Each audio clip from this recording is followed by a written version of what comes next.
আপোনালোকে কি ইমান ইয়াত দুখীয়া মানুহখিনি যে তাৰ পৰা এখন অলপ সময় বনাই দিবলগীয়া হয়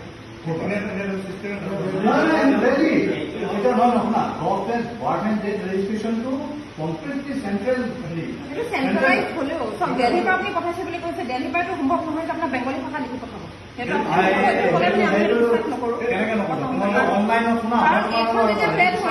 প্ৰতিদিনা এখন প্ৰিণ্টেড হয়, ইয়াতে প্ৰিণ্ট কৰা হয়।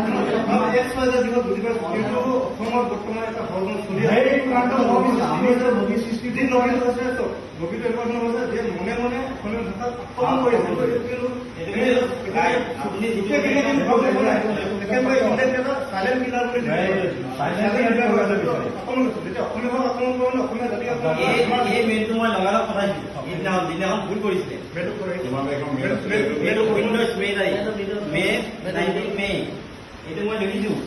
Please correct our certificate headline Joint Director Health Service Dibrugarh instead of Director of Health Service, and also corrected regional name which is entry in Bengali language. Please corrected as Jutia Hansalok Sastro Hansalok Sastro Vibhag Dibrugarh. এনেকৈ আপোনালোকে লিখি যাওক, কাৰণ এইটো আমি কেতিয়াও আমি compose accept নকৰোঁ আৰু আপোনালোকে ইমিডিয়েটলি কৰক। আৰু মই যেতিয়া মেইলটো পঠাইছোঁ তেওঁলোকে বাৰ বাৰ কৈ আছে যে আমাৰ যিটো টেকনিকেল প্ৰব্লেম হৈ আছে আমি কৰিম আৰু ডান বুলি দিয়ে। প্ৰথমতে চাৰ্টিফিকেটৰ ওপৰত একচুৱেলি আহিব লাগে, আমি কম্প'জ একচেপ্ট নকৰোঁ আৰু আপোনালোকে ইমিডিয়েটলি কৰক। আৰু মই যেতিয়া মেইলটো পঠাইছোঁ তেওঁলোকে বাৰ বাৰ কৈ আছে যে আমাৰ যিটো টেকনিকেল প্ৰব্লেম হৈ আছে আমি কৰিম আৰু ডান বুলি দিয়ে। প্ৰথমতে চাৰ্টিফিকেটৰ ওপৰত একচুৱেলি আহিব লাগে joint director health services Dibrugarh, কিন্তু তেখেতৰ টেকনিক আপডেশ্যনৰ পিছত আহিলে ডাইৰেক্টৰ হেল্থ চাৰ্ভিছ। ডিব্ৰুগড়টোতো ডাইৰেক্টৰ অফিচ নহয়, জইণ্ট ডাইৰেক্টৰ অফিচে। গতিকে এইটো ইমিডিয়েট আপোনালোকে এতিয়া চাওক ইয়াত কিন্তু অকণ হেমাহীন হৈ আছে। আপোনালোকৰ আমি আমাৰ ডিষ্ট্ৰিক্ট কৰিছে মানে আপোনালোকৰ অলপ হেমাহীন ডিষ্ট্ৰিক্টত তেখেতলোকক কামখিনি কৰি আছে। তেখেতক যদি ষ্ট্ৰিক্টলি যিটো অৰ্ডাৰ দিব লাগে তেতিয়া আমি একচেপ্ট নকৰোঁ। সেনেকুৱা ধৰণৰ অকণমান ষ্ট্ৰিক্টলি যদি গ'ল ষ্ট্ৰিক্টলি যদি যোৱা হয় কিন্তু আজি এই পৰিস্থিতিৰ সৃষ্টি নহয়। এতিয়া অলৰেডি আপোনালোক উলিয়াই পেলাই মানুহে চবখন কিন্তু ভাইৰেল কৰি দিব। সদায় হাঁহ আপোনালোকে খাই দিব। আজি আমি আহিলোঁ, কাইলৈ আন কোনোবা আহিলোঁ, কাইলৈ আন কোনোবা আহিলোঁ। হাঁহ যদি কেলে খাই দিব আৰু আপুনি যদি অসমীয়া অসমত বাস কৰিছে আন্দোলন কৰা আমি কোনো ধৰ্ম বিৰোধী নহয়, কোনো বিৰোধী নহয়, কোনো জাতি বিৰোধী নহয়। ব্যৱহাৰ কৰিলে সেইটো আমাৰ একদম জাতিগত একদম বাঞ্ছনীয় কথাই হয় নে? আৰু অসমত যেতিয়ালৈ এনেকুৱা ধৰণৰ উপশক্তি নাশ কৰি যাবে স্পষ্ট আন কোনো জেগাত কোনো হেৰি হ'বই নোৱাৰে। তেতিয়া বুজাই দিবলৈ কথাই নহয়।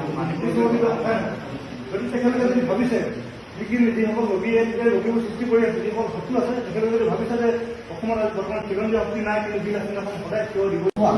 তেতিয়া তেওঁ ক'লে যে মই এই বস্তুটো গম পাওঁ যিহেতু কেতিয়া মে' মাহতে এই বস্তুটো পৰিৱেশত আপলোড কৰিছে, কাৰণ প্ৰৱেশটো কিবা বহি খেলি মেলি হৈছিলে তাত সৰুতে তাৰ পৰাই এই গণ্ডগোলটো হৈ তেওঁ লগে লগে তালৈ মেইল পঠাইছে যিহেতুকে এই বস্তুটো এইটো হ'ব নালাগে, আমি অসমীয়া এইটো অসমত এইটো অসমীয়া হ'ব লাগিব, আপোনালোকে এইটো এনেকৈ ধৰণে আপোনালোকে লিখিছে। পেট নহয় জানো চিলটো ক'ত মাৰা হৈছে? পইণ্টটো এইটো যে চিলটো ক'ত মাৰা হৈছে? যদিও ডিব্ৰুগড়ত ইউজ হয় সেইটো কথা নহয়। চিলটো এখন যেতিয়া বাৰ্থ চাৰ্টিফিকেট অনলাইনত আহি যাব বা ডেথ চাৰ্টিফিকেটত যেতিয়া অনলাইনত আহি যাব, যিজন মানুহে ঢুকাইছে তেওঁ যদি ডেথ চাৰ্টিফিকেটখন বিচাৰি আহে তেতিয়া সেই চিলটো মাৰি দিবই লাগিব। আৰু কনফাৰ্মিং অথৰিটি ডেথ এণ্ড বাৰ্থৰ যিজন ৰেজিষ্টাৰ আছে তেওঁ সেই চিলটোৰ ওপৰতে মাৰিব। এনেকুৱা ধৰণৰ কাগজ সেই একচেপ্টে কৰা নাছিলে, কিন্তু মানুহৰ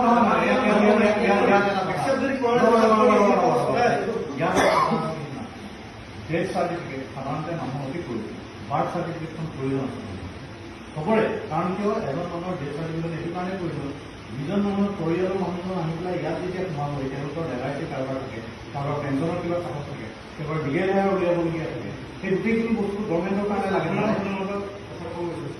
আপোনালোকে কি ইমান ইয়াত দুখীয়া মানুহখিনি যে তাৰ পৰা এখন অলপ আন কোনো জেগাত হেৰি হ'বই নোৱাৰে। তেতিয়া বুজাই দিবলৈ কথাই নহয়। যদি তেখেতলোকে যদি ভাবিছে যিসকল লবিয়ে লবিবোৰ সৃষ্টি কৰি আছে, যিসকল শত্ৰু আছে, তেখেতলোকে যদি ভাবিছে যে অসমত বৰ্তমান খিলঞ্জীয়া শক্তি নাই কিন্তু বিল আছে সদায় থিয় দিব, সেইটো স্পষ্ট কথা মানুহৰ পৰা। আৰু আজি যেনেকৈ আপোনালোকৰ ওচৰত আহিছোঁ, কাইলৈ যদি আন কোনো কিন্তু আপোনালোকক এসপ্তাহ সময় দিছে আপোনালোকে এক্সট্ৰা মিটিঙত সেই বস্তুটো যথেষ্ট দাবী হয়নে নহয়? হয়নে? আমাৰ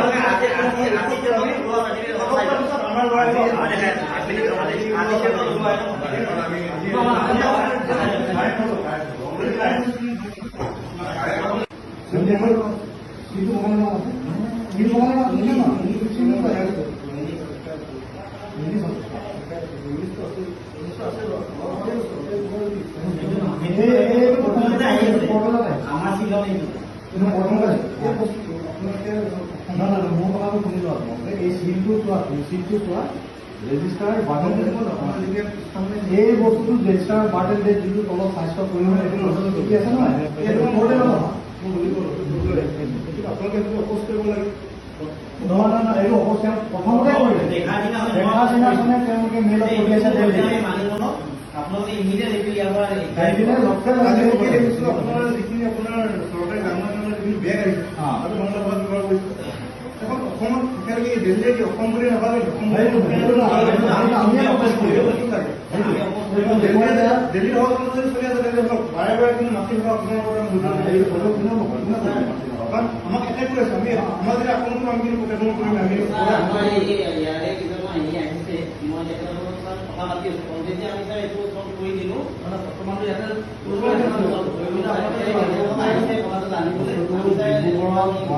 আমি গম পাওঁ কালিয়ে মোক যেতিয়া দেখুৱালো তেতিয়া মই বস্তুটো লগে লগে ফৰৱাৰ্ড কৰিলোঁ মই বোলে বস্তুটো কি হয় তেওঁলোকে চোৱা তেতিয়া তেওঁ ক'লে যে মই এই বস্তুটো গম পাওঁ যিহেতু কেতিয়া হৈছে মে মাহতে এই বস্তুটো পৰ্টেলত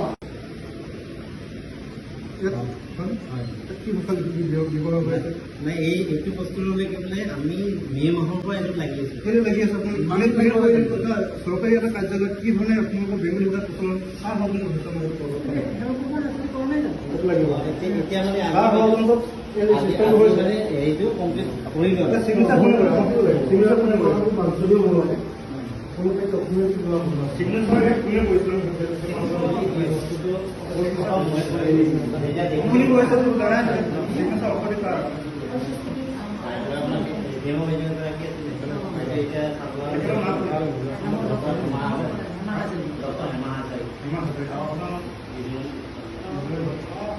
কেতিয়াৰ পৰা হৈছে কিবা আপোনালোকে তথ্য মোক নিশ্চয় জানিছোঁ ঘটনাকে কেতিয়াৰ পৰা অফিচত এনেকুৱা নহয় নহয় অসমৰ হ'লে যে অসমৰ ভাষা ব্যৱহাৰ কৰিব লাগিব বানচনী আপোনালোকে